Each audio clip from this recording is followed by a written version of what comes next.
ராமாயணம்.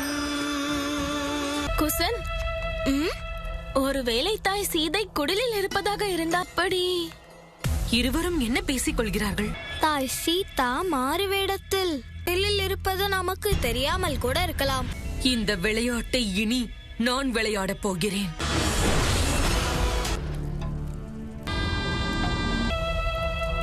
இந்தாருங்கள் உங்கள் பழம். இதை தூக்கிக் கொண்டு என்னால் எப்படி செல்ல முடியும்? எங்கு தங்கி இருக்கிறீர்கள்? அந்த பக்கம் நான் தனியாகத்தான் வாழ்கிறேன். இவருடைய பொறுப்பை நான் ஏற்றுக்கொண்டு இந்த பழத்தையும் அவளுக்கு தான் எடுத்துச் செல்கிறேன். யாருக்கு?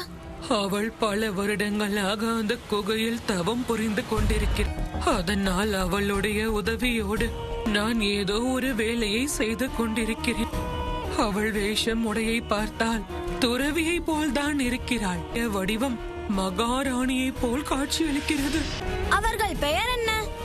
பெயர் எல்லாம் ஞாபகத்திற்கு வரவில்லை. சீதா? அதேதான். அம்மா சீதையிடம் செல்லலாம்.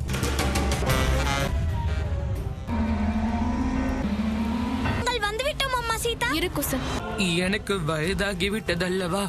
எப்பொழுதாவது அண்ணா சீக்கிரம் வாருங்கள்.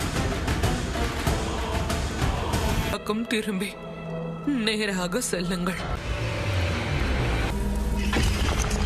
இங்கு சத்தங்கள் கேட்கத்தான் செய்யும்.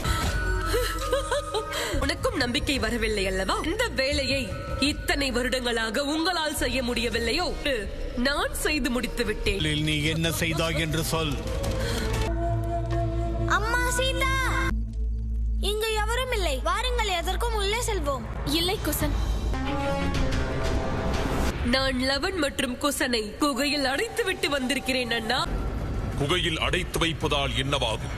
இதற்குண்டான பதிலை நான் அளிக்க வேண்டாம். அந்த லவன் குசனின் மரணமே அதை அழித்து விடும்.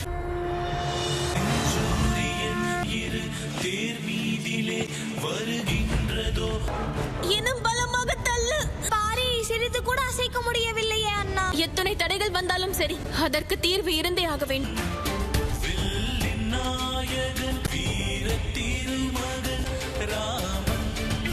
அவர்கள் அன்னையும் அவர்களுக்கு புரிய வைத்திருப்பார்கள். கடவுள் அருளால் அப்படியே நடந்திருக்கட்டும் பிரபு.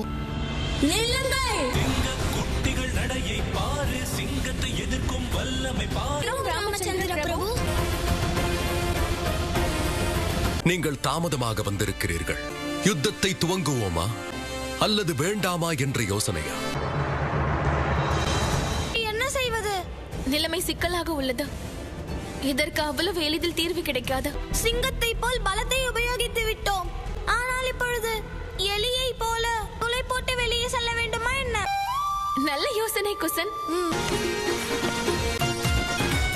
இப்படி துளை போட ஆரம்பித்தால் 3-4 அசுவமேத வேள்வி முடிந்த பிறகுதான் வெளியே செல்ல முடியும். மற்ற சுவர்கள் பலகாலமாக இருக்கிறது.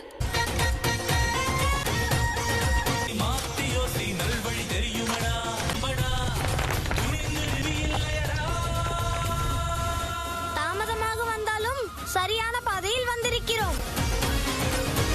குதிரையை அழைத்து செல்லுங்கள். ஆகட்டும் மகாராஜா.